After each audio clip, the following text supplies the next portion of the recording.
இன்னைக்கு நமக்கு எள்ளுருண்டை எப்படி செய்கிறதுன்னு பார்க்கலாம். அதுக்கு ஒரு 200 கிராம் எள் எடுத்திருக்கிறேன். கொஞ்சமாக கருப்பட்டி ஒரு 50 கிராமுக்கு உள்ளால தான் இருக்கும். இது இப்போ நமக்கு மிக்சியில் அரைச்செடுக்கிறேன்.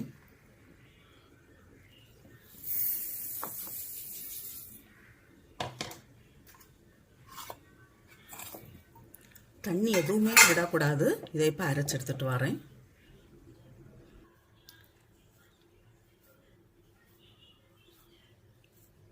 இதுக்கு கீ எதுவும் தேவையில்லை.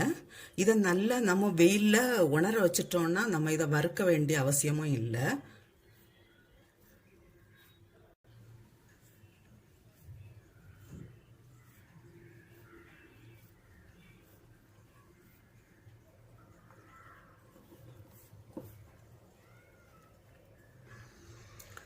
எள்ளுருண்டை ரெடி ஆயாச்சு.